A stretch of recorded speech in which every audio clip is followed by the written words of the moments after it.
look at themselves and have problems with one another in their own party. So the Whig Party was a major party in the United States at the time, and the Kansas-Nebraska Act, which again allowed areas in the West to decide for themselves about slavery. So a territory would just say, we're going to have a vote on if it's okay or not to have slavery. That's using that popular sovereignty angle. So in the South, people that were in the Whig Party, they supported the act, but people, they wanted to have that popular sovereignty angle, and they decided that they wanted to align themselves with the Democratic Party. The Democratic Party was the party of expanding slavery at the time. So they wanted to have slavery in those Western territories so the people in the Whig Party separate into the Democratic Party. People in the North, the people who were the Whigs in the North, decided that they did not want slavery to expand. It's not that all of them wanted slavery to end at this time.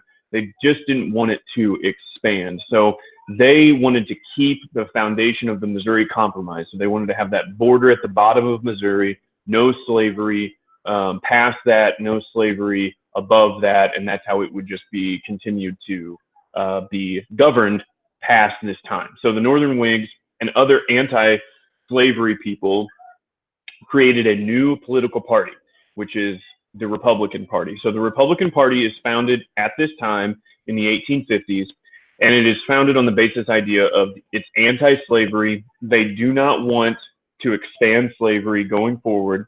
They use the argument against slavery, basically it's just morally wrong to keep people in slavery. And they also blame the Bleeding Kansas incident where you had anti-slavery and pro-slavery people just fighting over territory and fighting in actual bloodshed. They blame that on the Democrats in the South who want to expand slavery. They say, if we just would stop this and say no more slavery to the West, there wouldn't be this fighting. So they use that as their platform. So going forward, we have an election in 1856. In 1856, you basically have three people going into the presidential election. You have James Buchanan, whoa, a little too zoomed in. You have James Buchanan, John Fremont, and Millard Fillmore. The issue with the election of 1856 is because before this, you had pretty set political parties. You had maybe two that you're looking at. Now you have division within those political parties. The South and the North are very on wildly different pages. So if you look at the election of 1856, the Republicans nominated John C. Fremont. He's known as the Pathfinder. He was a big explorer in California. He doesn't have a lot of political past. He's not a controversial figure. And he wants really to have more states being entered in as free states. Remember, the Republicans are all based on no more expansion of slavery. So that's the Republican side. That John C. Fremont is wanting more free states, no expansion of slavery. The Democrats nominate James Buchanan. He's got a background as an ambassador in Great Britain. He didn't really have a firm stance on the Kansas-Nebraska Act. He is very much kind of like in the middle of this. He won't say one way or the other what is better and what is worse. So he doesn't say, oh, the Kansas-Nebraska Act is really great, but he also doesn't say the Kansas-Nebraska Act is really bad. So he kind of is in the middle ground there. He wants really just to maintain the Union. And when you look at maintaining the Union, what that means is just keeping all the states together. He doesn't want any secession, which would be like a state leaving the Union. So just to get a good look at the third guy, and then I'll show you those pictures again. The third guy is Millard Fillmore. He is going to run under the Know Nothing Party. The Know Nothing Party is basically anti-immigrant, and he just they don't want immigrants to come in. They were very divided on the issue of slavery, and it just makes the whole party very weak, just in general. basically two different races, two different presidential races going on. This is how the votes kind of break down in the election of 1856 on this map right here. You'll see that that the election became two separate races. In the North, James Buchanan, who's a Democrat, he wants to expand slavery. The Democrat Party wants to expand slavery, was on the ballot against John C. Fremont, who doesn't want any slavery to expand. So in the North, you have kind of a two-person race, James Buchanan, John C. Fremont. In the South, Fremont was not on most of the ballots in the southern states.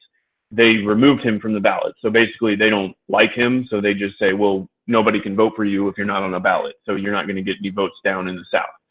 So in the South, it really was Millard Fillmore against James Buchanan. But Millard Fillmore didn't have nearly enough support, didn't have nearly enough people to actually want to vote for him. And in the North, those people in the North that even were Know Nothing Party members, they were members of the Republican Party now. So now Millard Fillmore only has some support in the South, no support in the North.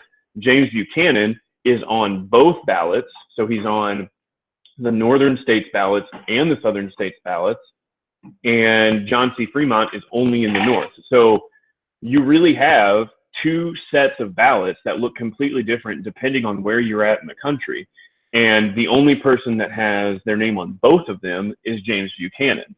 So James Buchanan benefits from this division and this fighting within the whole entire country, and he ends up winning. He ends up getting the most votes and gets the most support.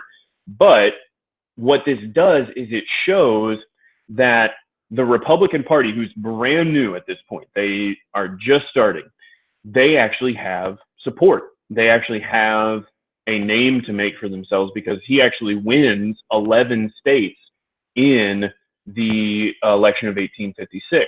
So if you look at this breakdown, you see obviously James Buchanan gets a lot of support in the South and in these middle states, doesn't get as much support in the North.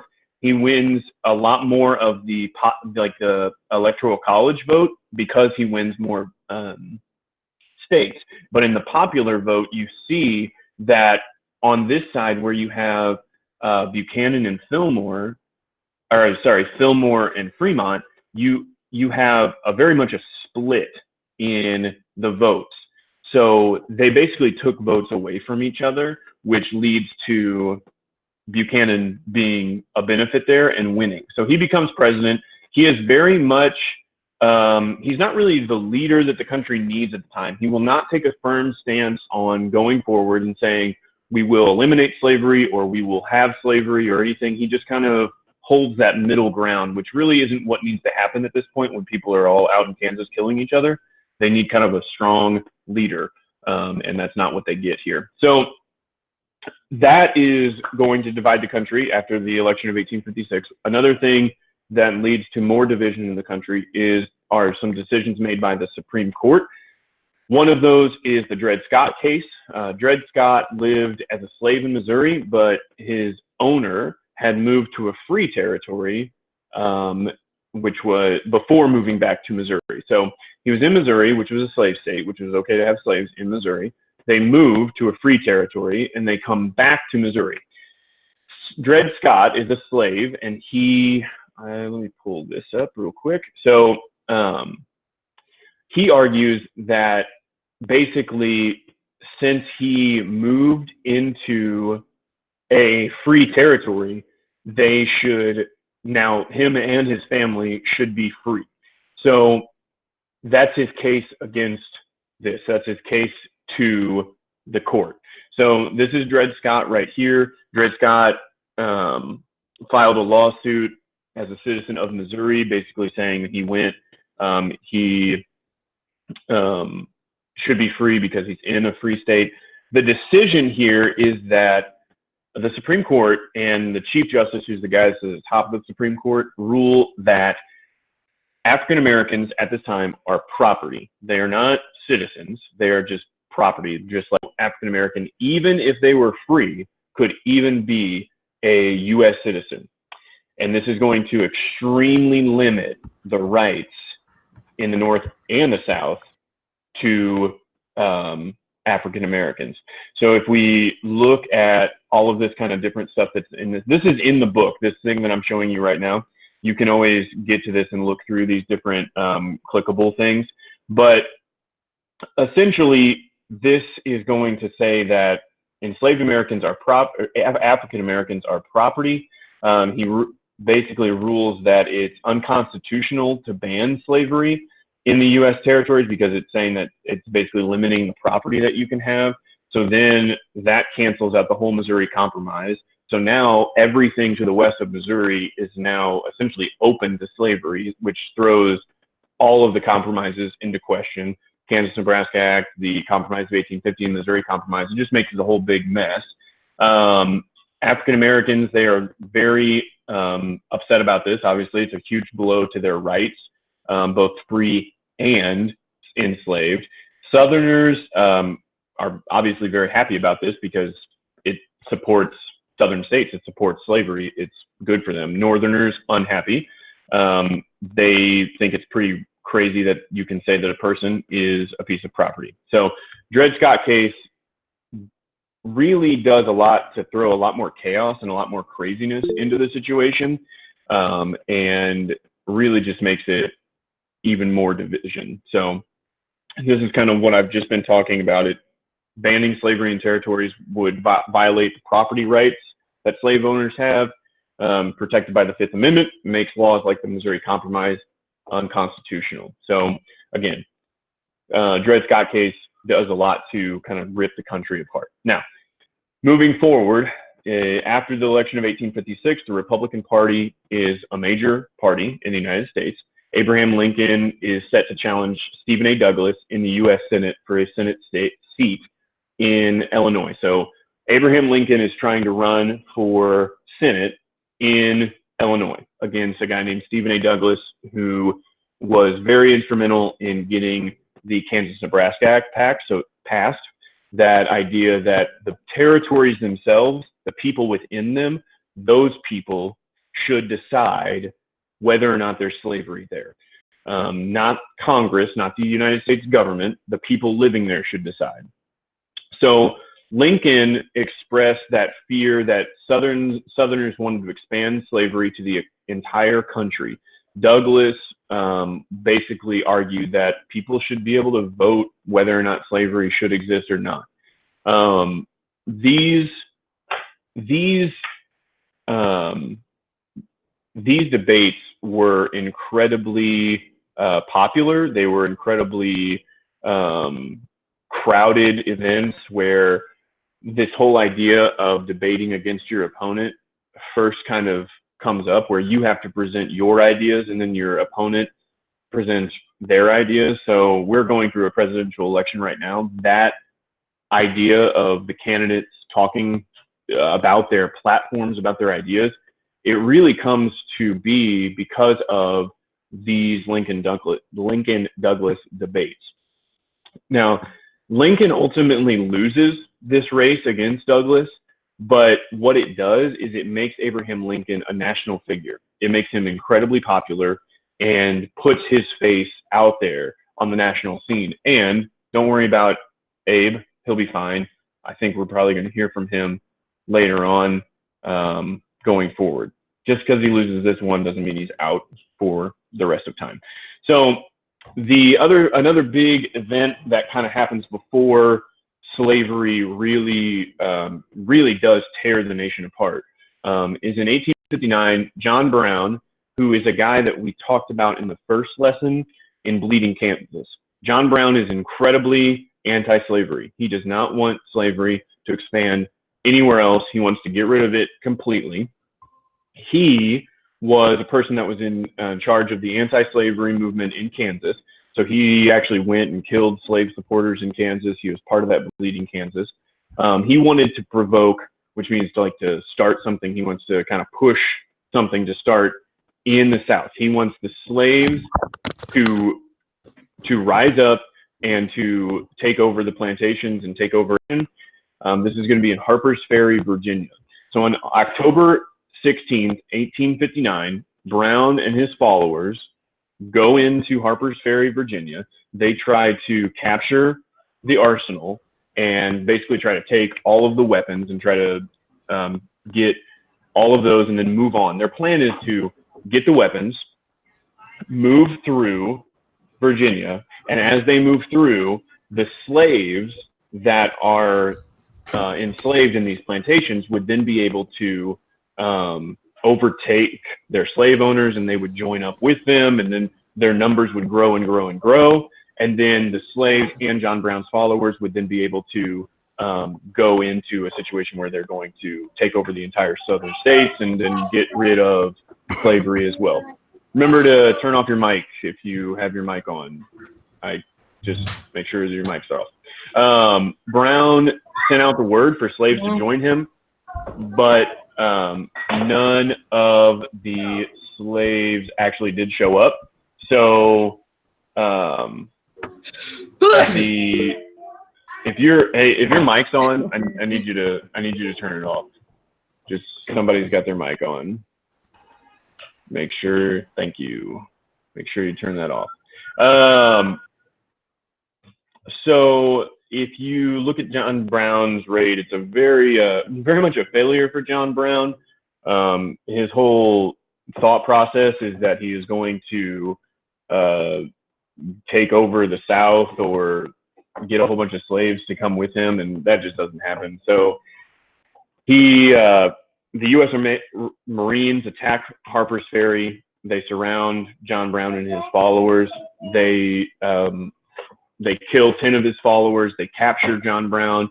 They capture the rest of his followers. They are tried for murder and treason, because